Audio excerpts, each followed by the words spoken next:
So then guys, can you believe it? We're around about 2 months away from a brand new iPhone releasing, a brand new model, and that is going to be the iPhone 17 Air.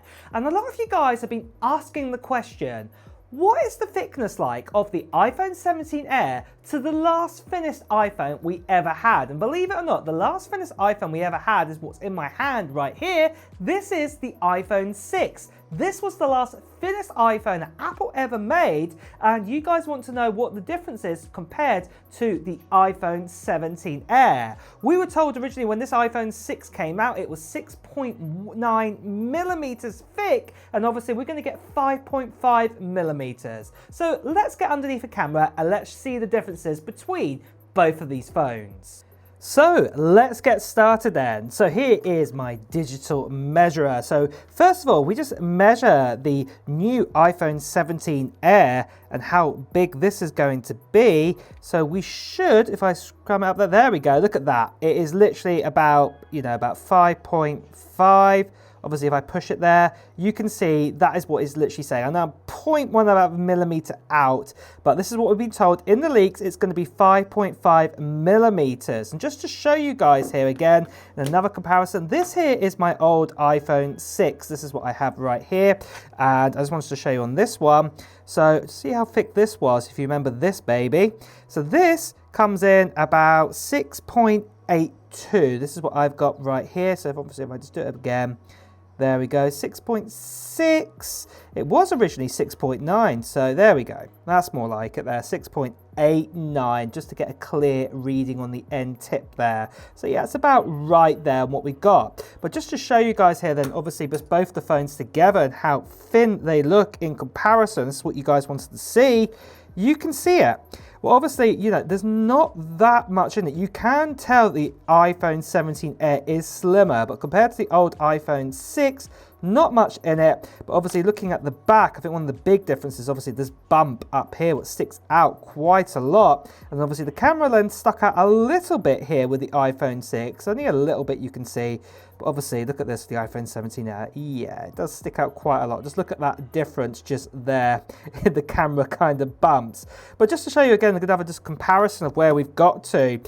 After the iPhone 6, you could argue like the iPhone SE is something that's evolved since then. And obviously, the measurement of an iPhone SE, if we just do that, obviously that comes to about 7.5 millimeters now. That is the iPhone SE, the second generation and the third generation.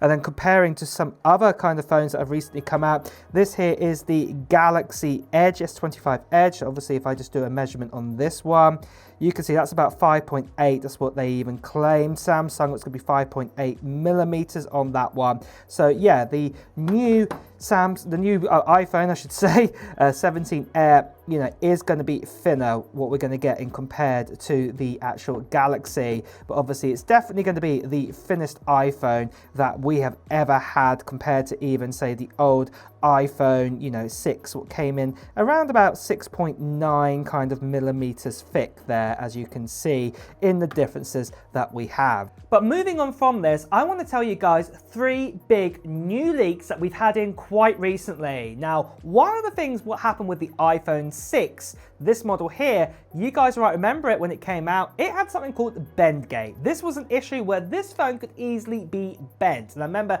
Jerry Rig Everything got super famous because he showed how easy it was to bend an iPhone 6. And that's why the iPhone 6s came out a little bit thicker and also had reinforced sort of structure inside of it. So a lot of you guys are even more worried now with the iPhone 17 Air. Well, this might be even more prone, even easier than to bend an iPhone 6.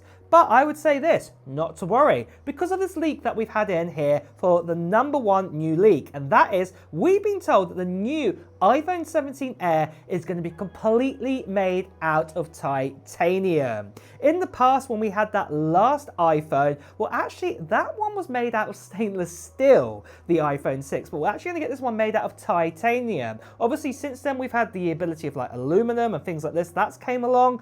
But what I would be saying is I wouldn't be too worried about the titanium in the iPhone 17 Air, because we've had, say, titanium in the likes of, say, the iPhone 15, the 16 Pro models, and they have been absolutely superb. They are absolutely stupidly strong to actually have. And obviously I would say the iPhone 17 Air, that's going to be made out of the same material, completely made out of the frame.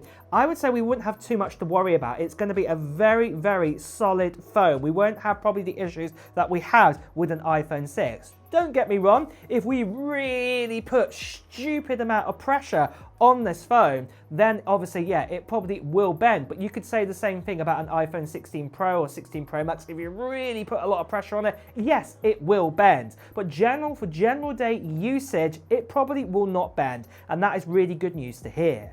Now, the second big leak that we've had in very recently is all to do with wireless charging. Now, in the past, we heard that we were going to be getting Qi 2.2 inside of the iPhone 17 Air and all the iPhone 17 models, and we were told this was going to be up to 50 watts of sort of wireless charging, but we found out this is actually incorrect. It's actually up to 25 watts. And this is quite impressive because do remember that Qi 2.0, well, that was 15 watts. So we now get 25 watts. So third-party chargers now can do up to 25 watts, what's going to be really, really good news to hear, because with the likes of the iPhone 16 Pro and the 16 Pro Max only could you go up to 25 watts if you used an official MagSafe charger, the new one from Apple, and you plugged it into a 30-watt charger. That was the only way you could do it, and it would give you 25 watts charging, MagSafe charging. But the good news is now that obviously if you buy third party, you don't have to buy an Apple MagSafe accessory. You can buy a third party one.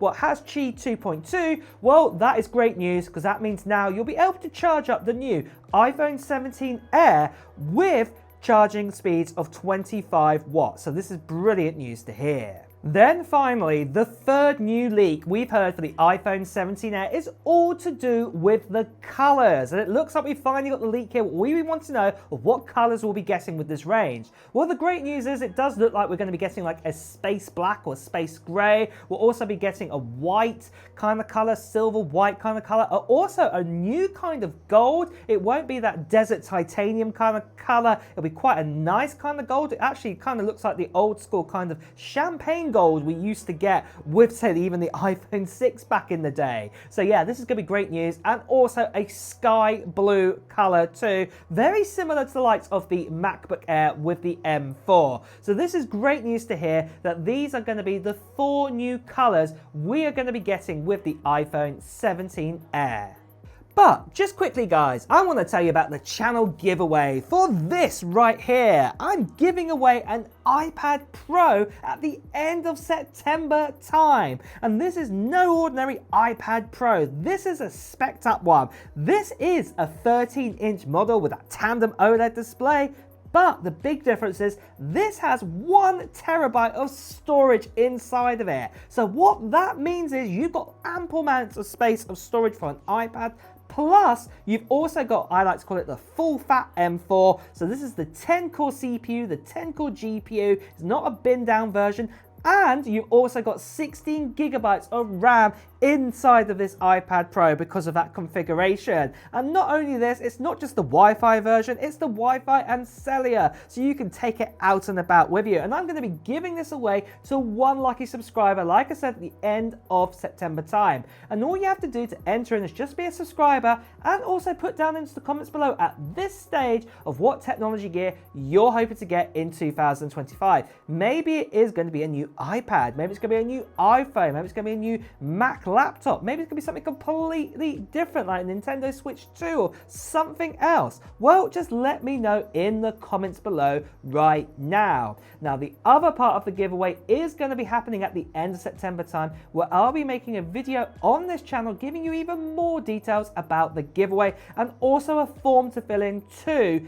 So make sure, if you haven't done so already, to subscribe to this channel and hit that notification bell, because you won't want to miss out on that video, because it'll also give you the detail when I'm going to do the live stream of this iPad Pro to give it away. Now, the last thing I just want to quickly say to you guys is, sadly, there are still lots of spammers and scammers out there. People still impersonating me, telling to WhatsApp, Telegram, Instagram direct message, please do ignore these people. Best you can see right here. Please do report them. So moving on then, what about the release date and price of the new iPhone 17 Air? Well, release date, like I said right at the beginning of this video, can't believe it, we are 2 months away now from the release of the new iPhone 17 Air. And more than likely that Apple are going to do their Apple event for the iPhones, the likes of the AirPods Pro 3 potentially, and also the Apple Watch Series 11, the Ultra 3, and also a new SE model on week commencing September 8th.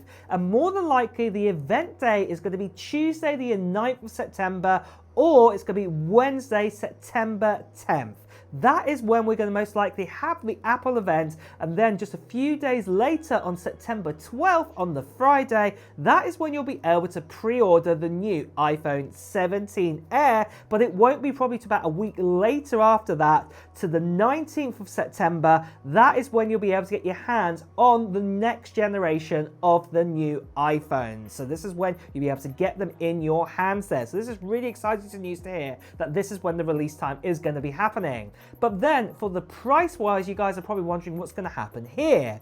Well, there's been lots of speculation what's bouncing around, because obviously the standard iPhone 17 is likely going to stay the same price. What is starting out $799 US, but the likes of the iPhone 16 Plus that we have right now, that starts at $899 US. And obviously after that, $100 more gets you into, say, the iPhone Pro range. So yeah, there's a bit of a question here. More than likely it's going to stay around about that kind of price, $899 US or even $999 US for the new iPhone 17 Air model. This is how much it's most likely going to cost when it comes out. So if you do want this new iPhone, that's how many more sort of cents or pennies you're going to have to save up to get your hands on one. But really guys, that is the latest and greatest we have on the iPhone 17 Air. Are you impressed by how thin this is compared to Apple's last thinnest iPhone they ever made? Will you be getting one? Well, let me know in the comments below. And with that as well guys, it's time to wrap up this video too. So if you have enjoyed watching it, please do press the like button. As always, you want to hear the latest Apple news, reviews and comparisons, make sure you subscribe to this channel and also hit that notification bell. Until next time guys, I'll see you really soon. Take care. Bye bye.